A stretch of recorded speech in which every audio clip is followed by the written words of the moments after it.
Hello, amazing people. It is time for another hot lap. Buckle up, get your helmet, and let's go for a ride. I'm very sorry about part 2 of episode 10. It got lost in the archives. We are back with episode 11. Please forgive me. I hope you guys enjoyed the part 1 that we had for episode 10. We're going to get straight into episode 11. We got the Miami Grand Prix, the Grand Prix that is in fact closest to my home, and we will have a little story time about that in a minute. This week we're going to be diving into the worlds of Formula 1 and NASCAR as we take a look at the Miami Grand Prix. Formula 1 took place over this weekend. We had another sprint race weekend, and we have quite a lot to go over, from special liveries to on-track action. We will also be looking into the NASCAR race that took place in Kansas over the weekend. But ladies and gentlemen, without further ado, let's jump right into our Formula 1 segment.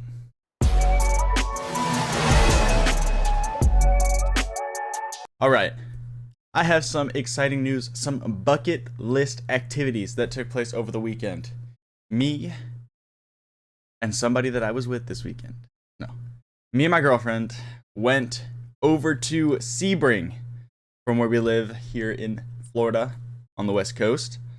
Decided to take a little trip over to Okeechobee, over to the Sebring area to watch the Fanatec GT Challenge that took place over there. That was a ton of fun.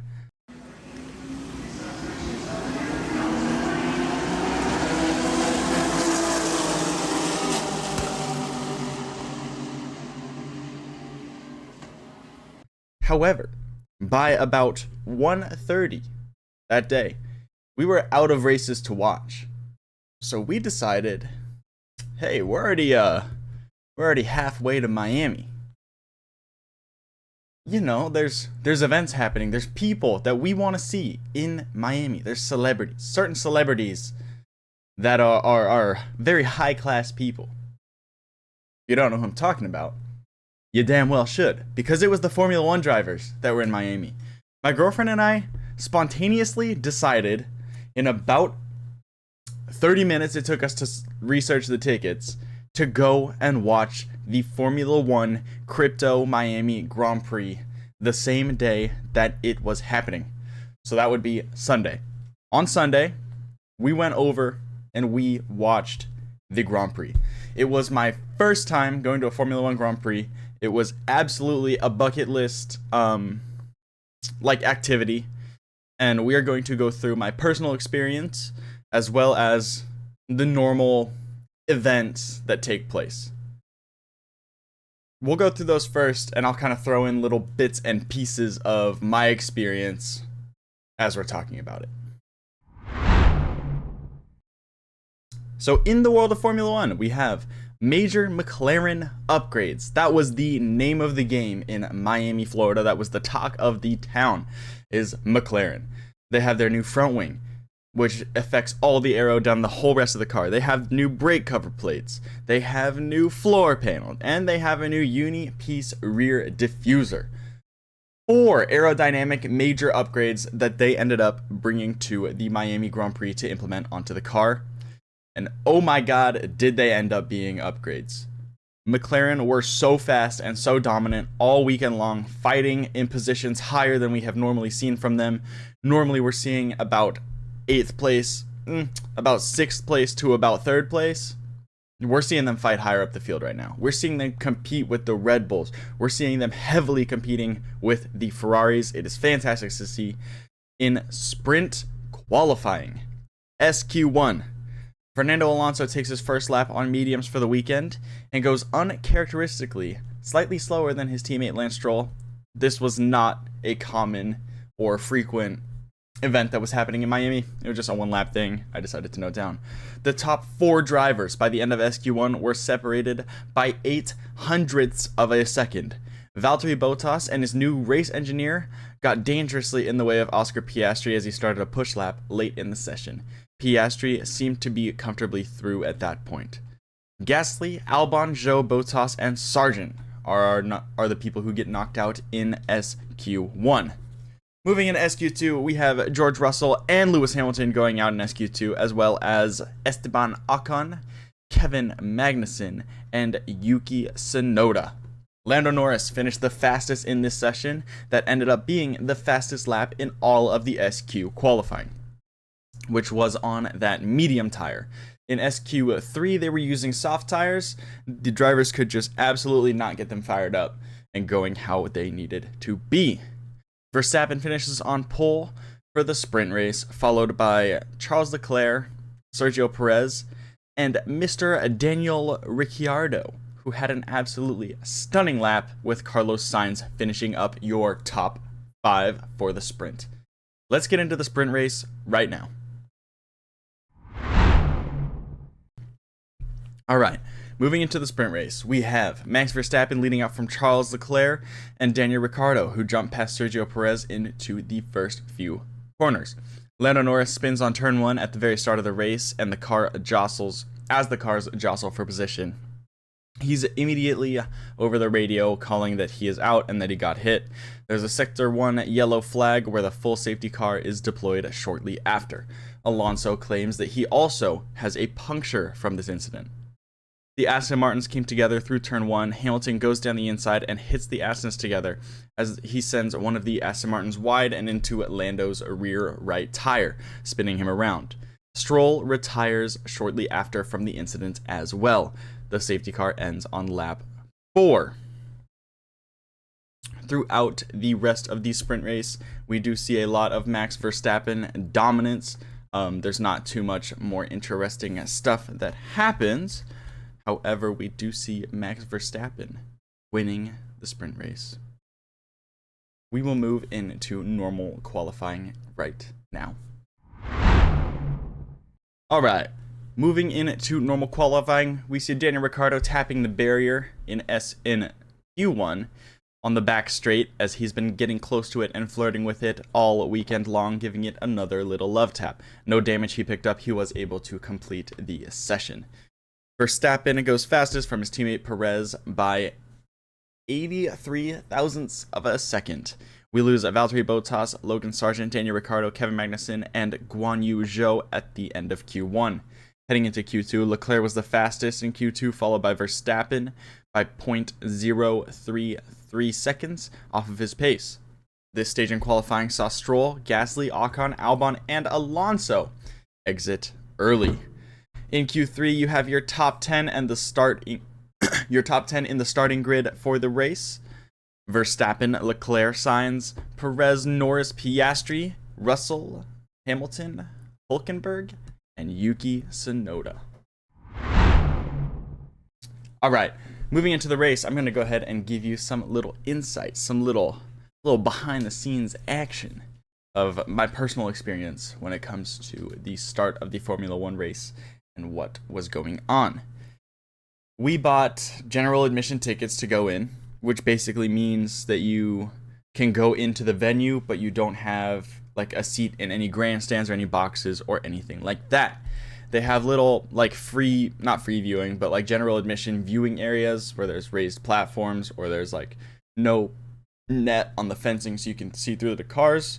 Most notably turn 10, which is like the little slight kink in the first straight that the drivers get to, and turn 3 was another spot which you guys will actually see in a minute when we start going through the race. However, we got there and you walk through the gates. It was actually kind of a long walk from where we parked, and we walked through the gates and we could hear them doing the formation lap. We could hear the drivers going to the grid. We're getting ourselves situated. By the start of the race, we still do not know that the viewing area in turn 3 and turn 10 exist. So we are actually trying to buy grandstand tickets at this point to go and have a seat. Because where we were, you couldn't see any of the cars. They had fabric up on this like faux fence that was taking everybody around, so you couldn't see through, which is kind of shitty. Like if you pay for a general admission ticket, you should be able to see the race from wherever you're standing. I don't know why they feel the need to put up these big fences for people who have already gotten into the venue, but they do, And like I said, they give you specific zones. But at this point, we were kind of walking over this bridge when the race was starting, and we could look down. The bridge was at like the back of the main straight, so we could see the lights and all the cars as they took off away from us.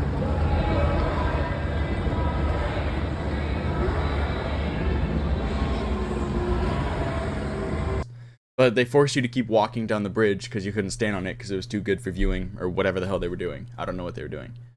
But anyways, we'll move into some race news now. Verstappen leads the field out as he got a good start, unlike the man in P2 next to him, Charles Leclerc, who falls behind his teammate Carlos Sainz almost immediately. Perez goes for the absolute F1 Lavi dive bomb to go into second into turn 1, but ends up almost taking himself and his teammate out of the race, as well as Carlos Sainz, who had to back out and almost accelerate, lift off, and accelerate twice. You can kind of hear it on the replay.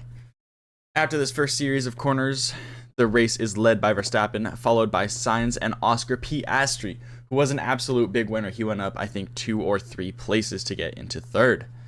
The Alpines battle heavily down the backside of the lap. It's like watching 2 tractors go side by side down the back straight. Gasly comes out ahead of that battle, who then slips past Alonso into 12th a lap later. Oscar Piastri takes P2 off Charles Leclerc on lap 4, again showing off that absolute rocket ship that McLaren have built in the papaya colorway, competing with the likes of Ferrari and even Red Bull.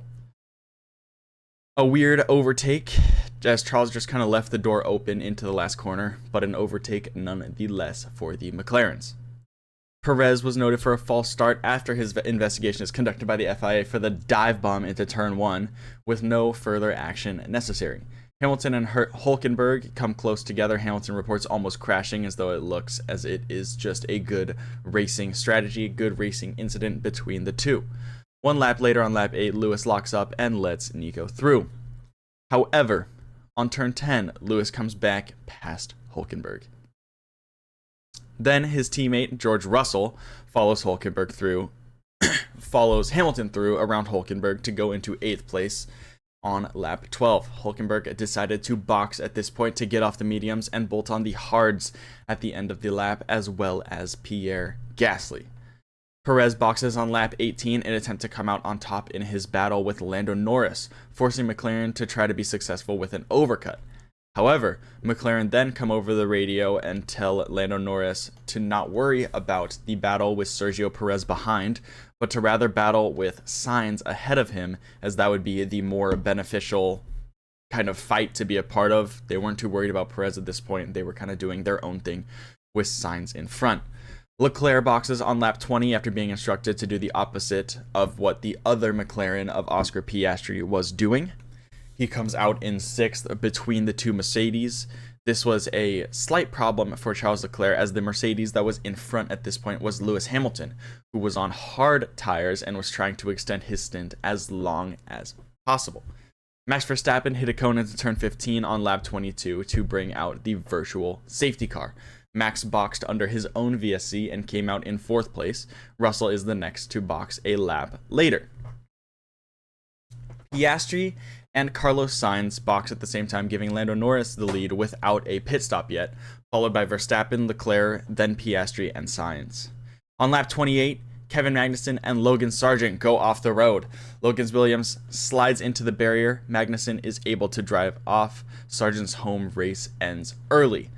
Now, remember how I was saying that the viewing access was to turn 10 and turn 3. Well, I happened to be standing right at turn 3 when this incident happened. It literally happened right in front of me. I have a video from somebody who was standing next to me who captured the whole thing. Here you go.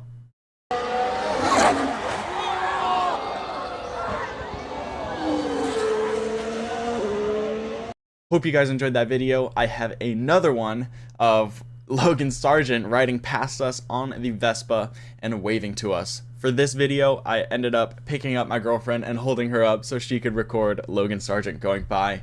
Enjoy. Alright, moving on from the incident, we do have the safety car getting deployed. Norris boxed immediately, losing only 9 seconds in the box, staying in the lead of the race. The safety car working perfectly for the McLaren driver. This makes his first win in F1 even more attainable. His first win in F1 became more attainable because of this next bullet point that I am about to state. The safety car collects Max Verstappen and puts him further behind Norris when he boxed. This could be a costly mistake in terms of the race result. The safety car is forced to release the field and wait to catch the actual leader of the race, who was Lando Norris. When the safety car was deployed and they put out the time delta, Max Verstappen was about 11 seconds behind Lando Norris.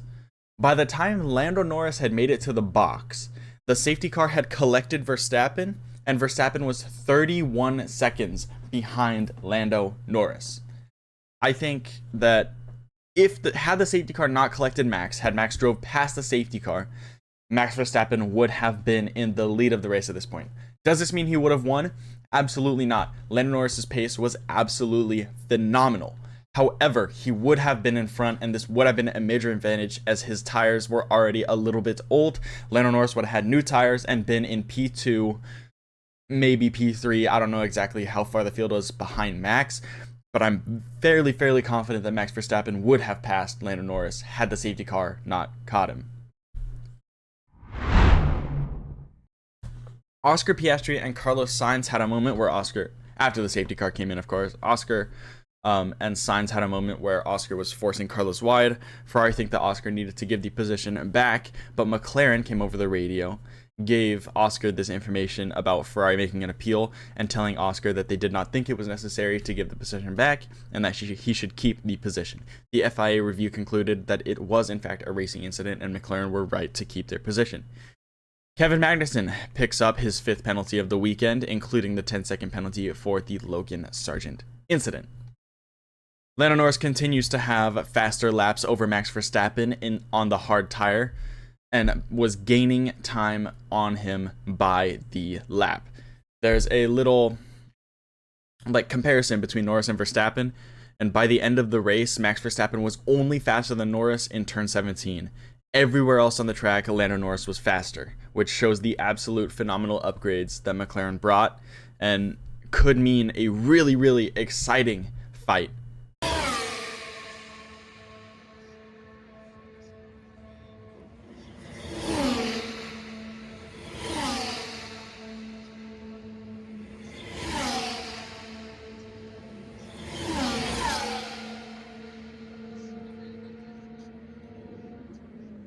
For the championship this year, especially with Ferrari bringing the upgrades that supposedly they have for the next couple of races. On lap 40, Carlos Sainz takes 4th place off Oscar Piastri. He fights back to get around Sainz, but sends it too deep into turn 1, and Sainz comes out of the battle victorious. Kevin Magnussen gets noted for serving the time penalty incorrectly, adding possibly another points to his super license. He is now on 9. If he gets another point or so, it's like a point or 2 points or so, he will be banned for 1 Grand Prix this year. Piastri is overtaken shortly after by Perez and Hamilton, and eventually the rest of the field, where he falls and ends up in P18, only in front of K-Mag himself. Lando Norris, ladies and gentlemen, wins the Miami Grand Prix. I've got another little video from where we were on the podium. Possibly, not sure, because there was kind of a tree in our way. I don't know if I'll show you that, but I'll throw some other clips and stuff in right now.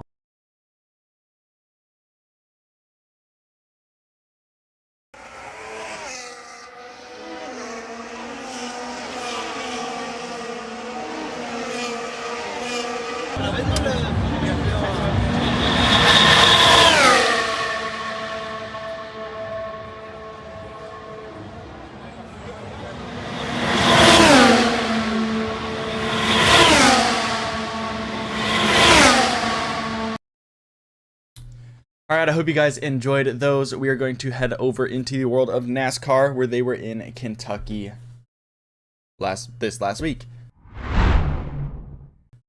The Advent 400 gets kicked underway at the end of lap 1. The Yahoo Camry of Bell leads from Busch Camry of Chastain as the field got settled into their groove.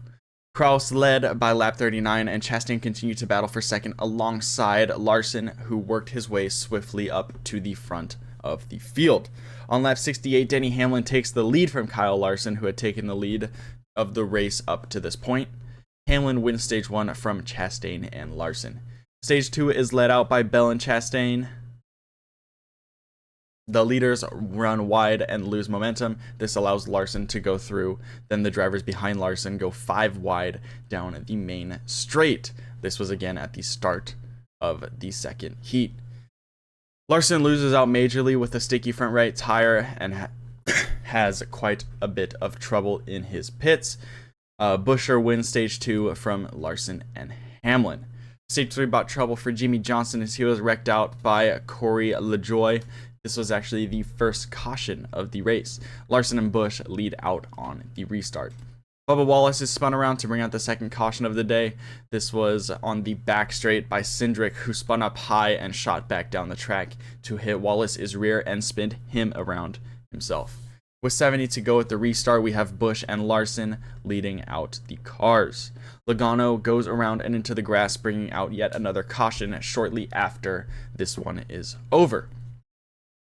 Buescher gets past and clear of Denny Hamlin for the lead after the pit stop sequence that brought some of the drivers in for fresh tires and fuel. Hamlin takes back the lead from Buescher shortly after. Kyle Busch sends it around with 7 to go, ruining his solid weekend so far, and we are almost up to 4 wide with 2 laps to go in Kansas when the restart comes into overtime. Eventually, Buescher and Larson go out front and side by side over the line, causing a photo finish. Buescher and Larson's pit crews were both celebrating. When the photo finish comes back, Larson is seen to be winning only by the front splitter of his NASCAR. I hope everybody who decided to come and hang out with me for about 20 minutes or so really enjoyed your time here. I enjoyed being here with you guys. Don't forget, everything that I got for you will be linked down below. Feel free to follow my socials. Those will also be down in the description below. Don't forget to leave a like, subscribe, follow me on my socials. Come back next week as we go over race results and key moments in the motorsporting world. Until next time, don't forget to brake late and accelerate early.